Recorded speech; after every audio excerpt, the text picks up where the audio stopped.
the creme de la creme of debates is the Drew Aller pick. Overall, was it the right choice? And the secondary question to that was it too early? For the value given. And of course, quarterbacks are always overinflated, in my opinion. So, I mean, if you really think that there's something there, you got to go and get your guy, regardless of. And with Carson Beck already being off the board, quarterbacks are already on other teams' minds. So you might as well get the guy that you think can come in and contribute one way or another. I personally feel like this is a guy that's going to need at least a year of sitting to really get into Mike McCarthy's quarterback school. The guy that they brought in because of all he's talked about with what he can do with quarterbacks and everything Aaron Rodgers has given him credit for, everything that his resume states is I can get these quarterbacks that have these faults and flaws and I can make something out of them. Okay, prove it. We're going to give you one of the most flawed prospects I think I've ever seen, where every single tool you would ever want is attached to him. The size, the arm strength, and just the overall football IQ are all top level. But you give this man the footwork of a fifth grader, someone that's never played football. He looks like someone that has ice skates on for the first time on the football field sometimes, where his first read isn't there, and all of a sudden it's like everything is confusing. So it'll be super interesting to see what they plan to do with him or what they end up doing with him. I mean, I know the argument is, hey, third round pick. If it doesn't work out, it doesn't work out. And it's like, that's a top 100 pick, man. I don't know if I feel that way. So overall for me, like if you wanted me to break it down into one word for this class, ceiling. Interesting. So where I end up on this is I like the Yana Chore pick. I like that pick. I think it's a high ceiling kind of player. I think he's got some work to do. I think he's got to get to a certain place here, but I do like him. I do like him a lot. I think his pass protection technique needs a little bit of work, but I think he still had like a lot of good performances against better defensive end groups like Texas Tech's duo, like Romello Height and David Bailey. So there's good there. There's a lot of good. But you want him to get on that development curve. I think he can. I feel very confident about that. So I really like the Yanachor pick. I've seen some people talking about like, man, they could have gotten Mekhi Lemon, all that kind of stuff. I get it. I'll be honest with you. Like, I just kind of don't think that was that big of a deal. I think Yanachor's a really good player. I get it. Flashy, fun receiver. I'm the first guy that's going to tell you I want that. I just kind of think you can worry about that later. You got Pittman, you got Metcalf. I think a lot of the things you would have You loved got for punked in your hometown. I you mean, that'd did. be the only real argument, right? Just like the video I made for the channel a couple days back about the overall process, how poor it was getting to Ianachor. But ultimately, I do feel like they got the guy that they needed to get at that time. For sure. And that's kind of where I end up, where I'm like, I get it, man. Respectfully, Mekhi Lemon. There's going to be other Mekhi Lemons. There just are. Like, if you want like a incredibly powerful power slot, yak monster. Well, I don't know if I'd call him the best yak monster, but he can make things happen. You can get that in other classes. I just really do think you can. And a lot of the power slot stuff you'd end up doing with him anyways, you can throw Pittman in there and you're not spending a top pick on that. Like, I like him as a prospect a lot. Just think they're fine if you don't get him. I really do. They get Jeremy Right. Bernard in the second. Solid player, like solid value, fine with it, right? Just a three, you know what I mean? There's really nothing that wows you about him. He's just solid. He's just good, Doesn't drop the consistent. ball, I would say, like Mr. Consistent, just like you were saying there. Yeah. He's like an average three, but he's a good player. You know what I mean? Good He's player. going to contribute right away. Absolutely. He can for sure. So I don't have a problem with either of these first two picks. Where the conversation ends up for me is obviously Drew Allar, which these first two picks I think I gave Giannis probably like a B plus, A minus, good, solid pick. Bernard's like a B minus, you know what I mean? Not bad, just solid value. Aller, I gave a D minus. I gave the pick a D minus. The reason why is because, man, I think when we have the conversation about taking these developmental quarterbacks, right? It's a lot easier to say than to execute, right? It's very easy to be like, oh, I can fix him. You know what I mean? I can fix this guy. You know what I mean? I can change this guy. But you have to look at the history of what has happened with that player. Drew Aller is just not really a guy who's grown, in my opinion, really at all at any trait or aspect of the game in the entirety of the time he's been in college football. If we had looked at a curve and we were like, okay, year one he's very flawed. I thought year one he was terrible. Like if year two it's like, man, he's like, all right, starting to put a few of these pieces together. You're seeing the processing pick up. He's not getting as flustered under pressure. But then like maybe next year there's a little bit of regression to that. But there's some other aspects of the game he's getting better at. The accuracy's more consistent under pressure. These things. If that was the case, I'd be like, you know what, I can see a path here. My problem with Allen is I feel like there has not been one aspect of any of his traits or mechanics or anything that I have been like, that has grown. To me, in fact, I feel like in ways he's regressed. I actually feel like it's been worse for him to stay in college. I feels like it has permanently ruined a lot more of what is there of him. I And I think thought that it was a Penn State failed him every step of the way here, and his they biggest mistake was not transferring out.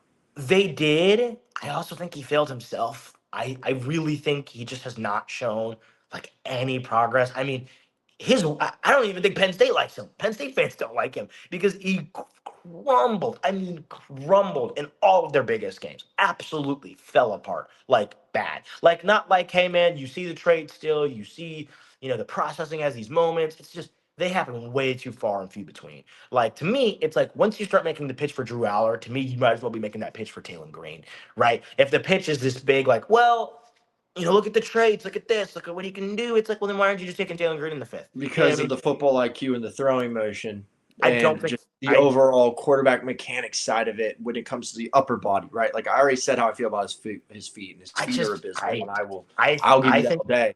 But you're talking about development on a guy that was told, okay, 4th and 10, we're in the red zone, we're at the 15, we're gonna run four verts. I I What do you I want him to do with that? What do I you expect him to do disagree. with that? I disagree honestly because I think his footwork's terrible, but I think his mechanics are robotic and sloppy.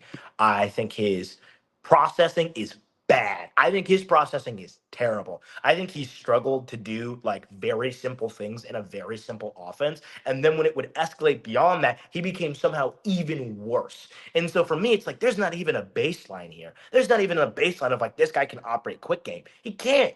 He like can't operate quick game well at all. And then after that, when the pressure hits him, he turns into the biggest mess I have ever seen. Like his processing goes down by 1,000. His eyes are terrible. His footwork's terrible. Like it all crumbles. He makes dumb mistakes. Like that's the big problem with me. Is by that point, like just take a Taylor Green. I'm not even telling you Taylor Green's better. I'm just saying by that point, if we're arguing the value of this high trades, look at what he can become thing. I'd rather just take like a Taylor Green in a late round because I don't like his mechanics. Like I said, I think he never really fully engages his lower half. He's always like relying on pure arm to drive the ball. Well, he He just has doesn't plenty of have. arm to rely on.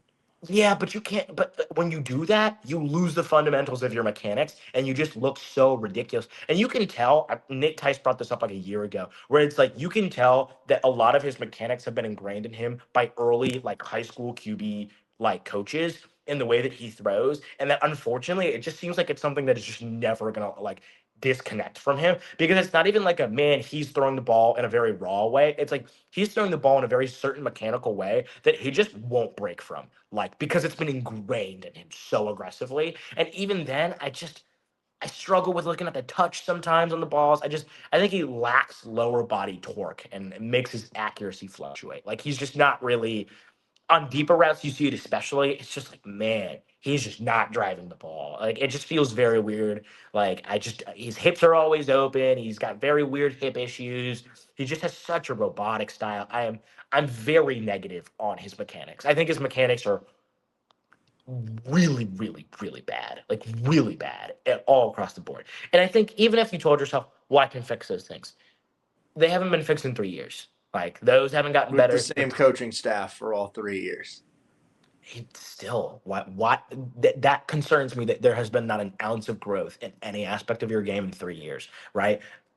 Like I just that concerns me aggressively because I'm like, what has happened in your development? Even the processing speed somehow feels like it gets worse. So for me, it's just there are so many unbelievable red flags about him that it's just to me where it's like the conversation of the development curve for him that maybe you try to push for like a Jalen Milrow or something last year, like it just feels like it applies more to like what a Taylor Green would be. And it just feels like if you're taking that at 76, I hate that. I really do. I really don't like that at all. I think at that point, take this guy in the fifth, man. Take this guy in the fifth. He's Be not done. there in the fifth. Like you're then not going to then convince me that the then guy. then punt on quarterback for the year and go for next year's class. And that's the other thing I'll say. If they do want to give him a year, that means you're committing to Drew Aller as like a multi-year plan, which I don't like at all. I would way rather you throw him out there after taking him in the fifth, see what he can become, and if it really doesn't work out, look at next year's class. Because I would hate to skip out on next year's class because you're like, what if Drew Aller becomes something? And then he looks like he still does after the past 4 years. And you're like, well, they blew it again quarterback wise. You know what I mean? Like when they invested in Pickett, and they're like, well, let's get Pickett another year. And it's like, all Well, right. Pickett was a first round value on the board. This is That's third round. So this is as simple as just move on, right? So if we're going to make the Pickett mistake twice, make it in the third round. Don't make it in the first round. The only other thing I'll say about Drew Aller, just because I vehemently disagree with the D minus for the pick. I gave it a C personally. I don't like I said, like it's not necessarily like the choice I would have made right then and there, but I could understand the thought process behind it, right? How many receivers does he have in the NFL in his career? How many do you think have made it to the no, NFL? his receivers suck. Yeah, I agree with you. His receivers But suck. like a genuine question, how many do you think there are? Not many. Like his receivers It's develop. one. The answer is one, and it was a UDFA. Didn't he have So he's Parker? had Did he not have obviously Parker? he's had the All Pro tight ends, Did right? he But you not? can Did only he do not so have much with a Parker tight end based Washington and offense. Jahan Dotson? Did he not have Parker Washington and Jahan? No, that was like previous. That's Sean Clifford time. Okay, I but read a whole thing about it. Like from his yeah, day one starting to like now, right? Like I'm not saying the team he took over like or whatever, like his like because he didn't start like week one his freshman year, did he? It was like I a and weird that's situation. and that's the thing. I do agree with you that his receivers are bad. Like I don't think everything's on him, but I do think when it just comes to evaluating the prospect, it's just like this dude's been like the same guy for 3 years. Like I just don't. Right. I really and also I don't like his attitude on the field. I feel like he misses a guy and he is so unbelievable. Like he is so non-confident on the field. I hate to say that. He's not confident on the field. Like he will throw and miss a guy deep and he is just beating himself up about it. Like his body language is terrible.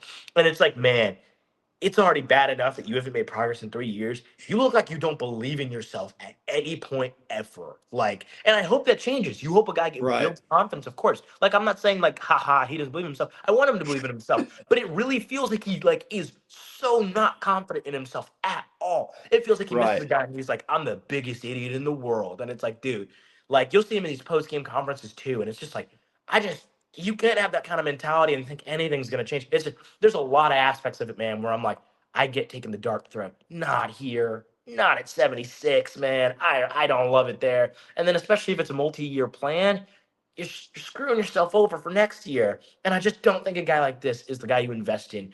And are willing to skip out on the 2027 class for the sake of developing this guy. I'm not there. If it was in the fifth or the sixth, I'd understand. Throw him out there, see what he can be. But I really hate the value here personally. I don't necessarily hate the player. I hate the value. Just too many red flags for me to even like get on board the development train. I think he can maybe make some progress. Like I genuinely think he should start if you're going to bring him out like this. Genuinely, um, I'm just not a fan of the development curve.